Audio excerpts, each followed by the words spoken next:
अब है हेडिंग डालेंगे centre of mass. Centre of mass, centre of मास जिसे कहते हैं, हिंदी में कहते हैं द्रव्यमान केंद्र। सेंटर ऑफ मास, द्रव्यमान केंद्र क्या होता है भाई? सेंटर ऑफ मास, देखिए हर एक फिजिकल सिस्टम के अंदर, कोई बॉडी फिजिकल सिस्टम है, हर एक बॉडी या फिजिकल सिस्टम के अंदर एक पॉइंट होता है। एक कोई पॉइंट है, कोई पॉइंट सिचुएट होता है कहीं पर भी, जैसे यहाँ हो सकता है, यहाँ पे हो सकता है। एक पॉइंट होता है। जब हम उस बॉडी पर एक्सटर्नल फोर्स लगाते हैं तो ये पॉइंट इस तरीके से मूव करता है, इस तरीके से पॉइंट मूव करता है कि ऐसा लगता है कि बॉडी का जो टोटल मास है वो इसी पॉइंट पर कंसंट्रेट है, इसी पॉइंट पर सिचुएटेड है। सेंटर ऑफ मास क्या होगा? किसी सिस्टम या किसी बॉडी के अंदर एक ऐसा पॉइंट, जब हम उस बॉडी पर एक्सटर्नल फोर्स लगाएं, एक्सटर्नल फोर्स, तो वो पॉइंट इस तरीके से मूव करे कि बॉडी का टोटल मास उसी पॉइंट पर सिचुएटेड है, और जो एक्सटर्नल फोर्स लग रहा है वो भी उसी पॉइंट पर लग रहा है, एक्सटर्नल फोर्स भी उसी पॉइंट पर लग रहा है। तो फिर ऐसे पॉइंट को क्या कहा जाता है? Centre of mass. तो सेंटर ऑफ मास क्या है? हर एक बॉडी के अंदर एक ऐसा पॉइंट है तो ऐसा पॉइंट है जिसका जिस टोटल जो मास है, बॉडी का जो टोटल मास है उसी पॉइंट पर सिचुएटेड है, टोटल मास। और जब हम एक्सटर्नल फोर्स लगाएं तो ये पॉइंट इस तरीके से मूव करे कि इस तरीके से मूव करे कि बॉडी का जो टोटल मास है वो इसी पर आकर रुक गया, आकर कंसंट्रेट हो गया आकर, और एक्सटर्नल फोर्स भी उसी पॉइंट पर जाकर लग रहा है। तो बॉडी का वो पॉइंट कहलाता है सेंटर ऑफ मास कहलाता है, सेंटर ऑफ मास कहते जाकर है ये कहते। तो लिखेंगे the point situated, the point situated, point situated in every physical system, point situated in every physical system, in every physical system,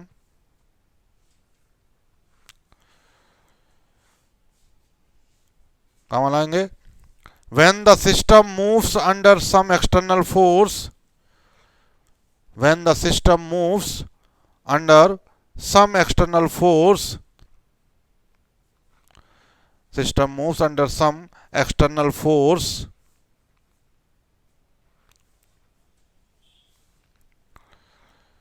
then this point moves in such a way that, then this point moves in such a way that,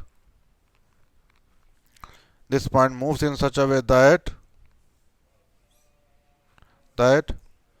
then this point moves in such a way that total mass of the system is, that total mass of the system is, total mass of the system is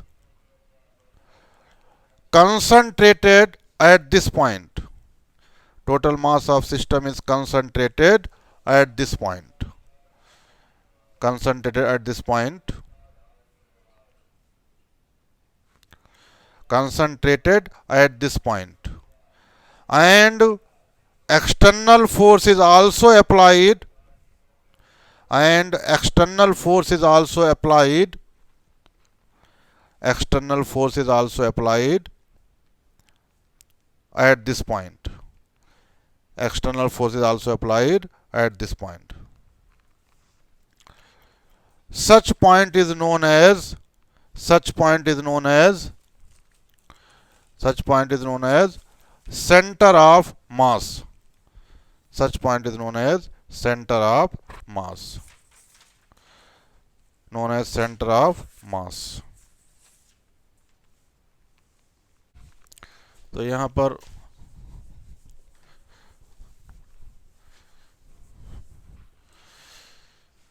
हम लेंगे centre of mass of two particle system लेंगे पहले।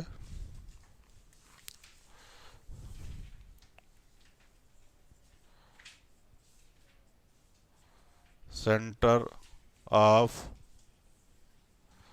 मास of two particle system, दो particle system का centre of mass.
तो यहाँ पर हमने सिर्फ एक्स एक्सिस के अलांग लिए हैं दो पार्टिकल, एक यहाँ पर m1 है, एक m2 है। मान लेते हैं इन दोनों का सेंटर ऑफ मास यहाँ पर है, सेंटर ऑफ मास।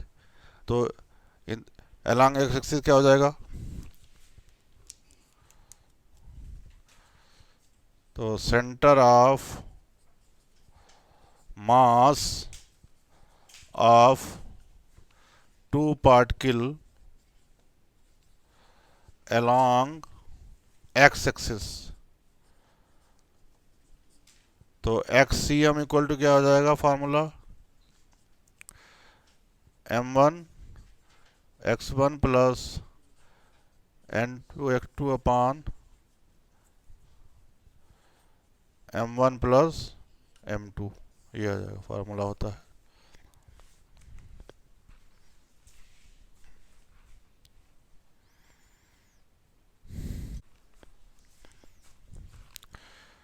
अगर हम यहाँ पर ले लें if m1 equal to m2 equal to m ले लें, देन तब क्या हो जाएगा, देखिए X C M equal to m1 जगह हो जाएगा m x x1 plus m x2 upon m plus m। तो x C M equal to m common ले लेंगे, तो ये x1 प्लस x2 अपान 2m, m कैंसिल हो गया, तो x C M equal to आ जाएगा x1 प्लस x2 अपान 2, ये आ जाएगा x1 प्लस x2 अपान 2 आ जाएगा।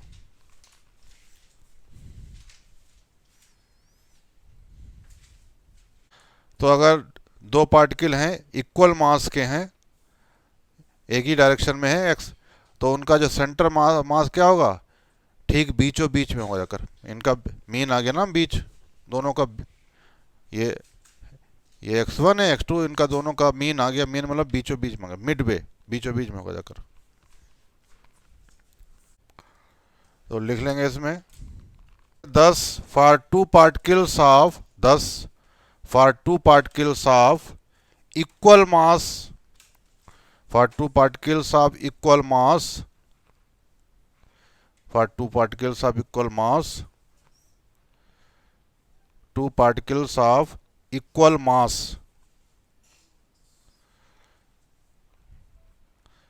the center of mass lies, the center of mass lies exactly midway between them, center of mass lies exactly midway between them, exactly midway between them। तो अगर same mass के दो particle हैं और एक ही line में है, एक ही एक्सिस के अलांग है, तो उनका सेंटर ऑफ मास उन दोनों के बिल्कुल बीचों बीच में होगा, उन दोनों के एग्जैक्टली बीचों बीच में होगा, मिडवे बीचों बीच।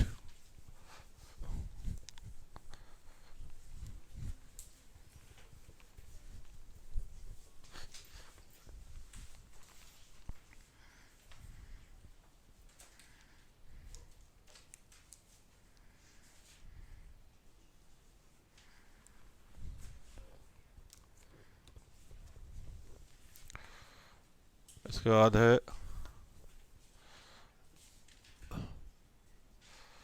Centre of mass of three particles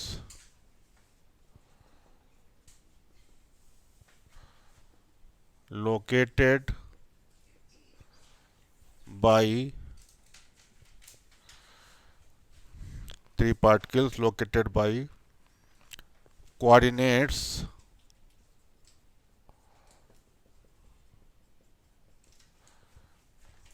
x y।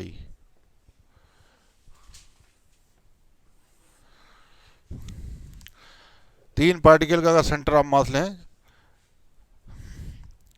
Located by X and Y, यानी एक टू डायमेंशनल है, ये एक्स डायरेक्शन में और वाई डायरेक्शन में, टू डायमेंशनल। तो पहले देखेंगे, यहाँ देखेंगे centre of mass of 3 particles along x axis, along x axis के देखेंगे 3 पार्टिकल का। तो वैसे बिल्कुल फार्मूला हो जाएगा जैसे अभी बताया, 3 के लिए अब हो जाएगा। तो हो जाएगा X C M equal to हो जाएगा m1 x1 plus m2 x2 plus m3 x3 upon m1 plus m2 plus m3, ये हो जाएगा।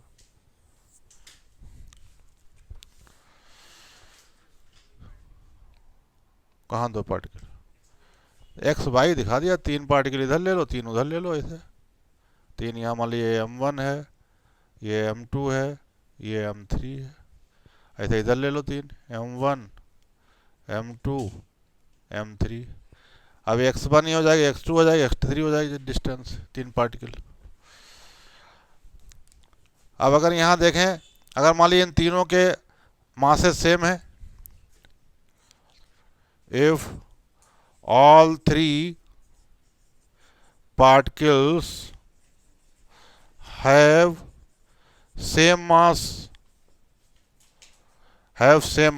that is m1 equal to m2 equal to m3 equal to m, तो क्या हो जाएगा देखिए, देन तो क्या हो जाएगा, सेम मास है तो क्या हो जाएगा देखिए, X C M equal to, तो एम वन जगह पे एम, तो M X one plus M X two plus M X three और अपॉन एम प्लस एम। तो x C M equal to आपका हो जाएगा जाकर, एम कॉमन ले लीजिए तो हो जाएगा x one plus x two plus x three upon 3m, तो एम कैंसिल हो गया, तो x C M equal to आ जाएगा जाकर x1 plus x2 plus x3 upon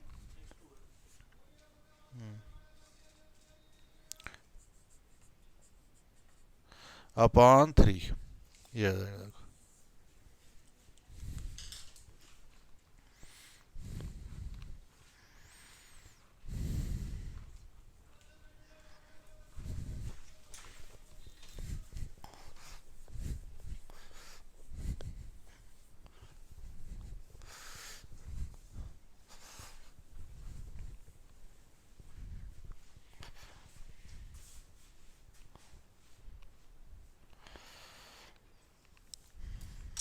फिर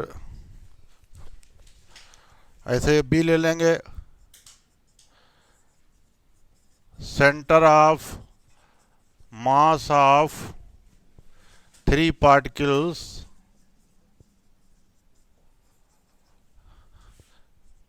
along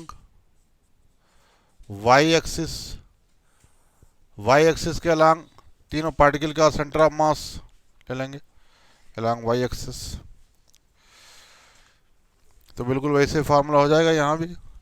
अब वाई सी एम आ जाएगा, वाई जाएगा, तो Y C M equal to हो जाएगा m1 y1 plus m2 y2 plus m3 y3 और upon m1 plus m2 plus m3, ये आ जाएगा कर।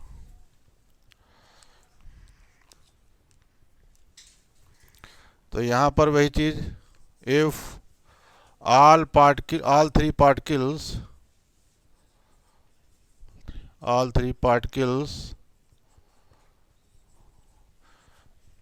have same mass,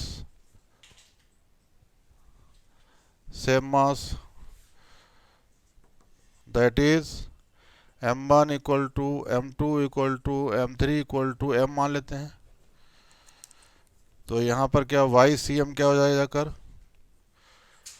Y C M equal to हो जाएगा M Y one plus M Y two plus M Y three upon M plus m plus m, तो Y C M equal to हो जाएगा, m common ले लेंगे तो हो जाएगा y1 plus y2 plus y3 upon 3m, mm cancel हो गया, तो Y C M equal to y1 plus y2 plus y3 upon 3, ये हो जाएगा।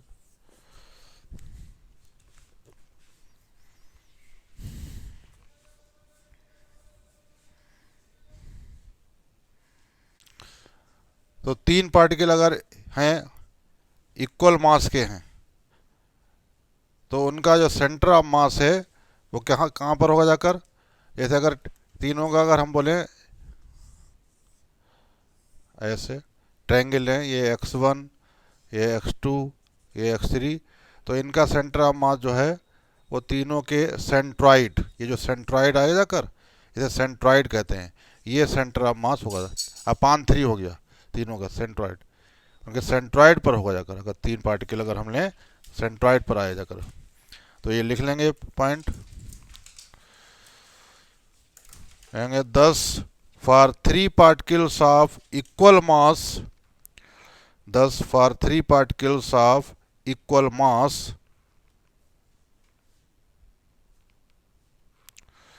3 particles of equal mass, mass equal होना चाहिए ये शर्त है, कहाँ लाएंगे, the centre of mass, the centre of mass coincides, coincides, COINCIDES,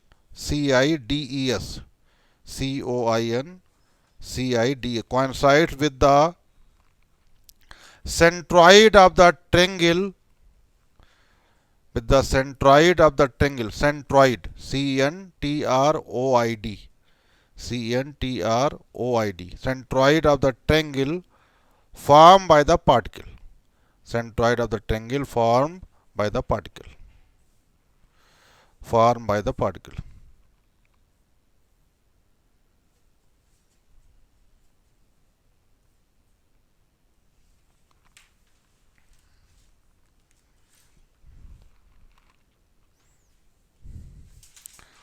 तो ये सेंट्रॉइड यहाँ पर आएगा, तीन पार्टिकल अगर हैं m1 m2 के, जैसे ये m1 मान लीजिए, ये m2 मान लीजिए, ये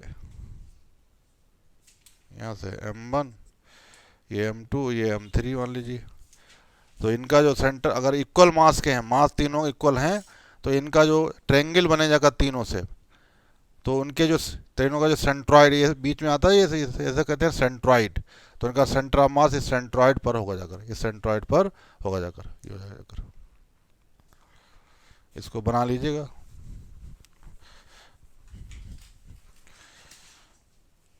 यहाँ m1 जैसे लिख लेंगे, ये m लिख लेंगे, m1 इक्वल टू भी m और ये भी m, मास तीनों सेम है, x1 हो जाए या x2 जो भी हो जाए by 1।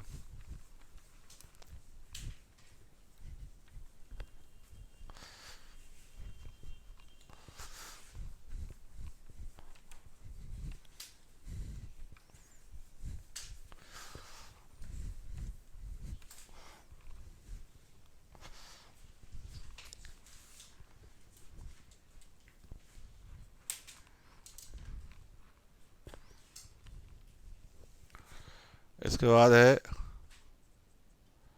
Centre of mass of A system in space,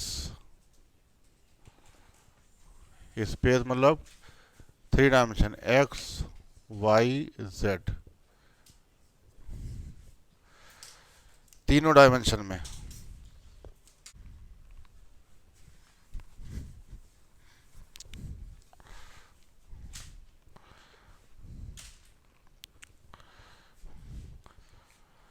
तो मान लेते हैं कि इफ सिस्टम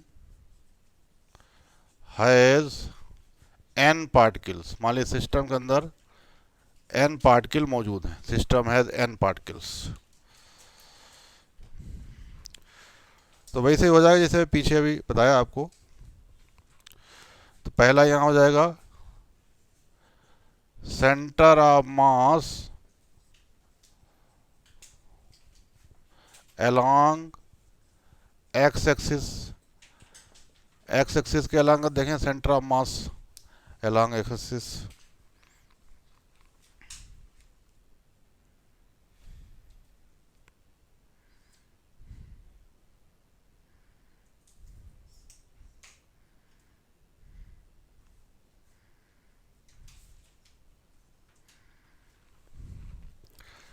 तो x C M equal to हो जाएगा सिग्मा एम आई और एक्स आई, और नीचे भी सिग्मा एम आई हो जाएगा, ऐसे लिखा जाएगा सिग्मा। सिग्मा मतलब होता है समेशन, टोटल। अब ये जो सिग्मा एम आई है, सिग्मा एम आई, इसका मतलब होता है total mass of system, system का टोटल मास। तो ये सिग्मा एम आई जो है, इसको हम कैपिटल एम में लिख सकते हैं, टोटल मास कैपिटल एम।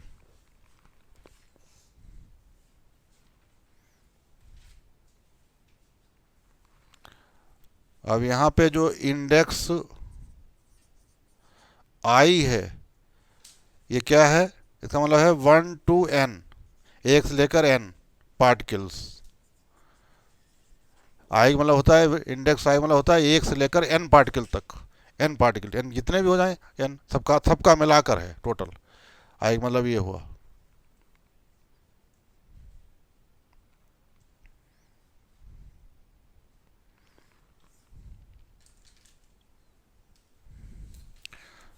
और एम आई का मतलब क्या है, mass of ith particle, ith particle का मास। आई मतलब एक से लेकर एन तक जितने भी हो सबका। तो सिग्मा एम आई जो है वो टोटल मास हो गया, जितने पार्टिकल हैं सबका मास हो गया, तो उसको हम कैपिटल एम से ले सकते हैं। तो इसे हम ये भी लिख सकते हैं, x C M equal to लिखा जा सकता है कि x C M equal to sigma M आई और x i upon capital M, ऐसे लिखा जा सकता है।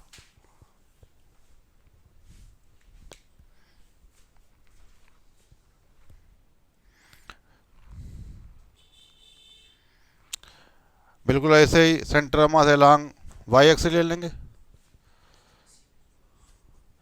Similarly centre of mass along y axis, y axis के अलोंग सेंटर ऑफ मास, तो हो जाएगा Y C m, y C M equal to वही हो जाएगा सिग्मा एम आई और फिर वाई आई और upon total mass capital M, ये हो जाएगा। ऐसे ही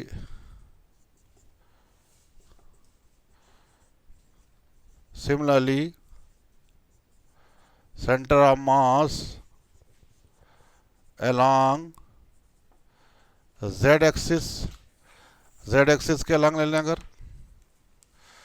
तो हो जाएगा जाकर z C M equal to हो जाएगा sigma M i z i upon total mass capital M, ये हो जाएगा।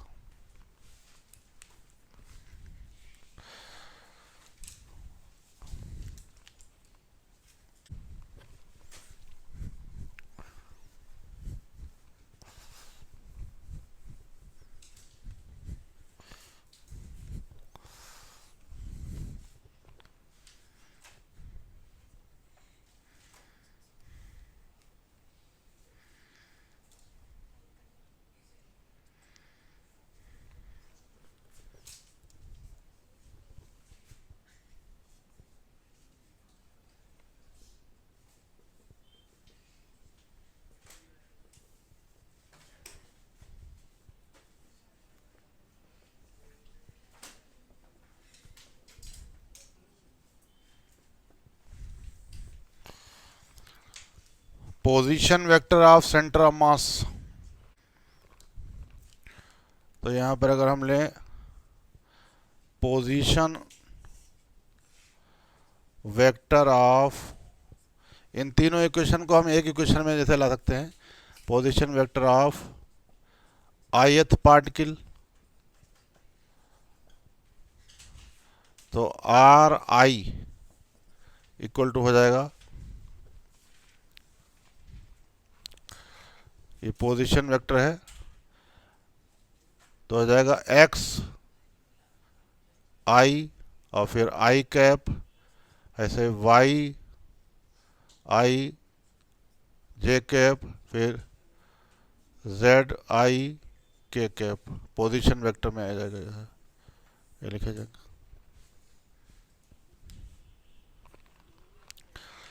वेक्टर के फॉर्म में लाएंगे ना तो आई वही एक्स डायरेक्शन में यूनिट वेक्टर क्या होता है आई कैप, वाई डायरेक्शन में क्या होता है जे कैप, और जेड डायरेक्शन में के कैप। मतलब ये तो वैल्यू बता रहा, अब इसको वेक्टर में बदलना तो आई यूनिट वेक्टर से मल्टीप्लाई ताकि इसमें डायरेक्शन आ जाए। आई कैप और जे कैप क्यों लगाए, डायरेक्शन लाने के लिए, ताकि इसमें डायरेक्शन आ जाए, डायरेक्शन लाने के लिए।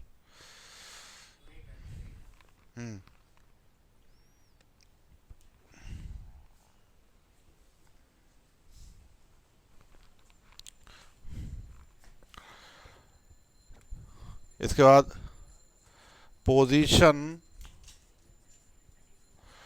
Vector of centre of mass, centre of मास का अगर पोजीशन वेक्टर लें, position vector of centre of मास, ये स्मॉल आता तो उनकी पार्टिकल की पोजीशन वेक्टर था, सेंटर ऑफ मास का पोजीशन वेक्टर, तो आर इक्वल टू, अब देखिए अभी हमने तीन सेंटर ऑफ मास निकाले थे, एक डायरेक्शन में, वाई डायरेक्शन में, जेड डायरेक्शन में।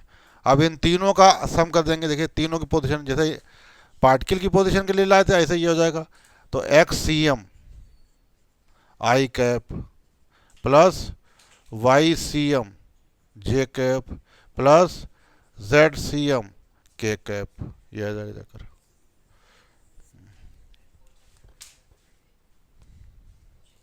ये जो आर आई कैप आया, ये तीनों लिए आया, जैसे ये इनके इसके लिए इस तरीके से तीनों लिए इस तरीके। तो आर को आप ऐसे भी लिख सकते हैं,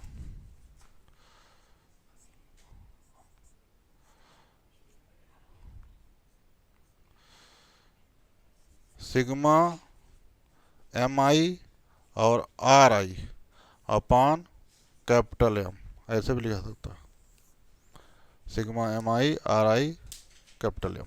ये वेक्टर सम है, इधर जो राइट साइड वाला है ये वेक्टर्स, टोटल जब करेंगे तो वेक्टर सम होगा जाकर, राइट साइड वाला वेक्टर सम, ये जब वेक्टर है तो उधर वाला भी वेक्टर सम होगा, vector sum.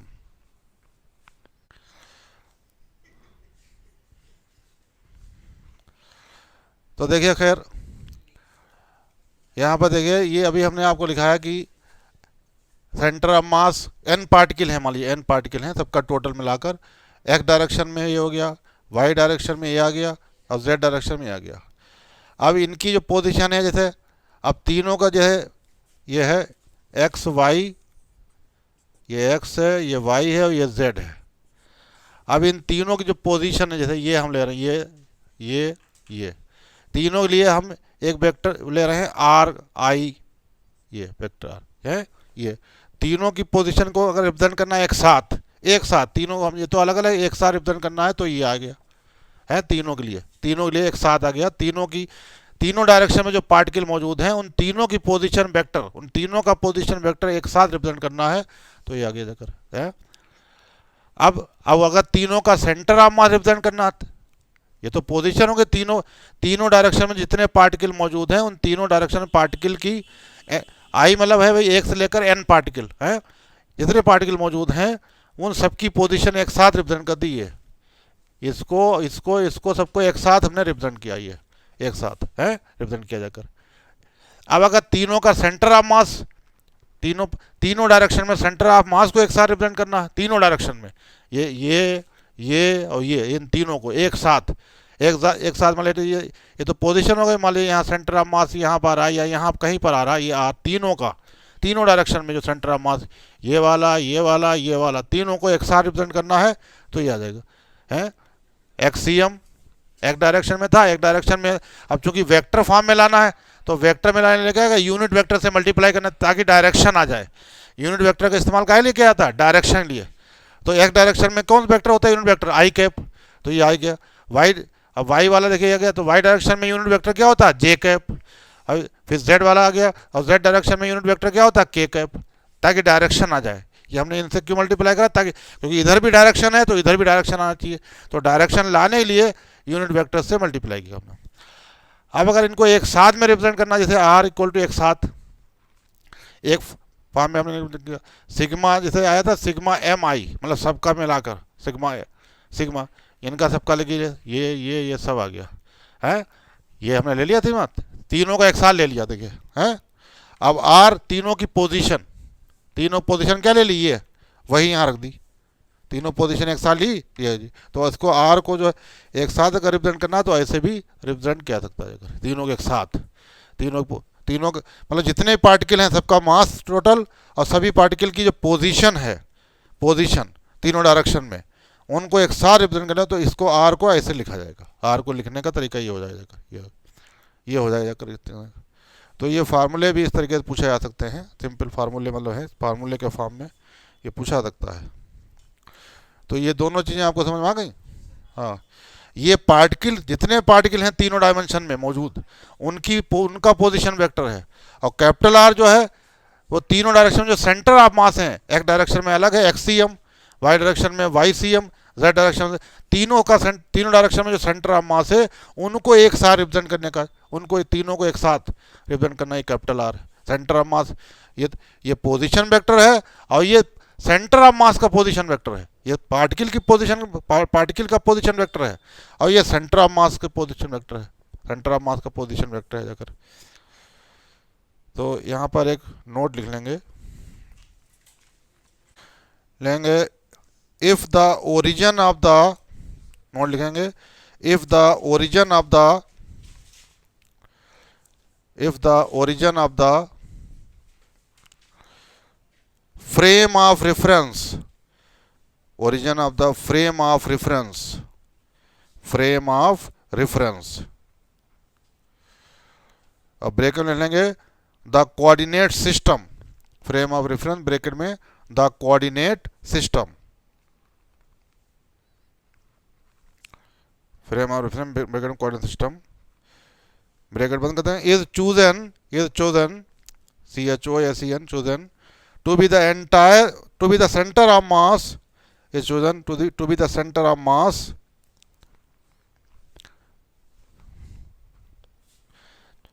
to be center of mass, then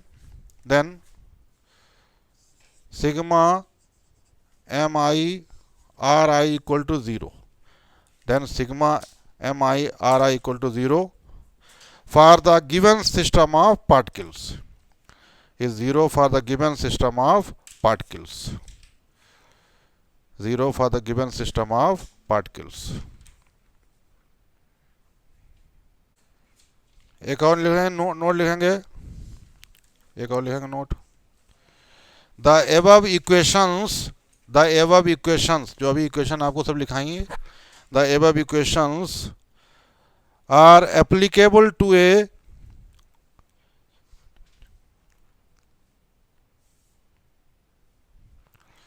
rigid body, above equation are applicable to a rigid body,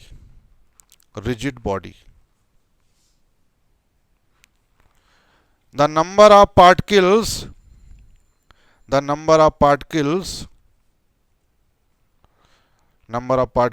bracket में लेंगे atoms or molecules, number of particles bracket में atoms or molecules in such a body is so large, atoms or molecules in such a body is so large, in such a body is so large that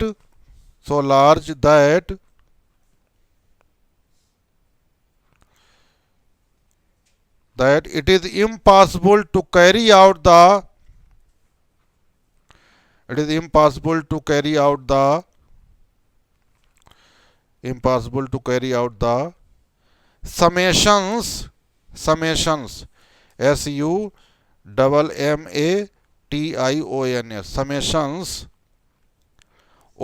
individual particles,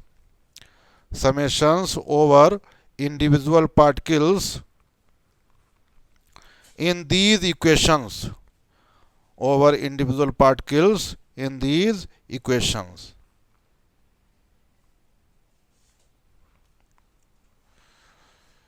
since the spacing of the particles is spacing, spacing of the particles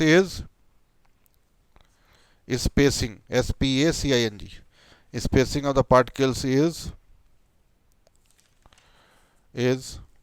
small,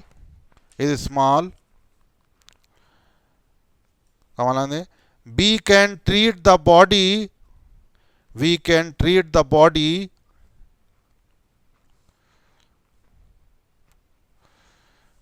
treat the body as a continuous distribution of mass,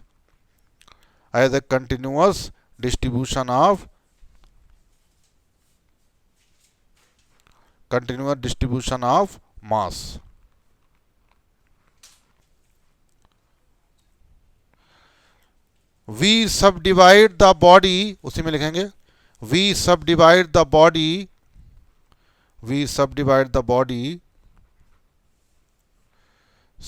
body into n particles, n element, small n, into n small elements of mass. We subdivide the body into n small elements of mass. n small elements of mass आगे लिख लेंगे ऐसा करके, delta m1, delta m2, delta m3 and so on, ऐसे delta mi हो जाएगा, delta mi। तो देखिए ये बात यहाँ पर एक पॉइंट है, जैसे इसको समझ लीजिए पहले कि ये जो ऊपर इक्वेशन आपको लिखाई गई है सब इक्वेशन, ये रिजिड बॉडी के लिए, रिजिड बॉडी वो होती है जिस पर कोई फोर्स अगर लगाया भी जाए तो उसके पार्टिकल अपनी जगह से नहीं हटते। अगर फोर्स लगाएं ऐसी बॉडी जिस पर फोर्स लगाया जाए पार्टिकल अपनी जगह पर बने रहें, रिजिड बॉडी, ऐसी बॉडी के लिए ये इक्वेशन जो लिखाई गई हैं ये सब अप्लीकेबल है। अब बात है कि रिजिड बॉडी, ऐसी बॉडी के अंदर क्या होते हैं, नंबर ऑफ पार्टिकल बहुत ज़्यादा होते हैं। नंबर ऑफ पार्टिकल मतलब एटम या मॉलिक्यूल बहुत ज़्यादा है भाई, एक मोल के अंदर कितने पार्टिकल होंगे जाकर 6.02 इंटू 10⁻23 इतने पार्टिकल होंगे जाकर, एक मोल के अंदर होंगे इतने, अगर 2-3 और इतने 10⁻23। अब एक इंडिविजुअल पार्टिकल की पोजीशन, उसका मास जो है डिटरमाइन करना बहुत मुश्किल पार्ट है।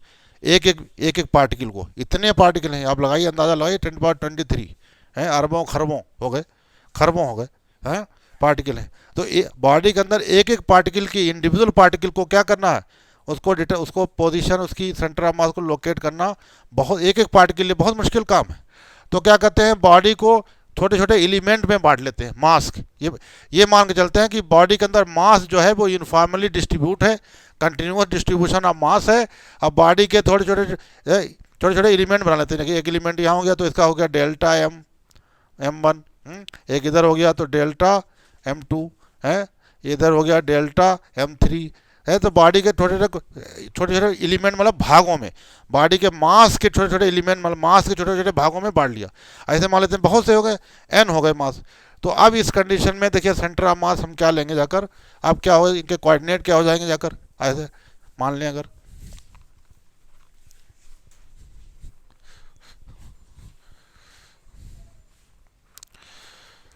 तो अब नीचे लेंगे ना, देखिए XCM इक्वल टू क्या हो जाएगा, एलॉन्ग x डायरेक्शन जो है XCM जो जाएगा सिग्मा, अब डेल्टा mi लिखा जाएगा, डेल्टा mi और xi और अपान सिग्मा डेल्टा mi, ये हो जाएगा जाकर। ऐसे वाई डायरेक्शन में हो जाएगा Y C M equal to sigma अब डेल्टा एम आई और वाई आई और upon sigma delta M I, ऐसे हो जाएगा। ऐसे जेड डायरेक्शन में Z C M equal to हो जाएगा जाकर है डेल्टा, नहीं कैपिटल एम नहीं है, डेल्टा लिया ना, खा वो कैपिटल एम हट गया, यहाँ डेल्टा ले लिया ना, सिग्मा डेल्टा एम आई और जेड आई हो जाएगा और अपान सिग्मा डेल्टा एम आई,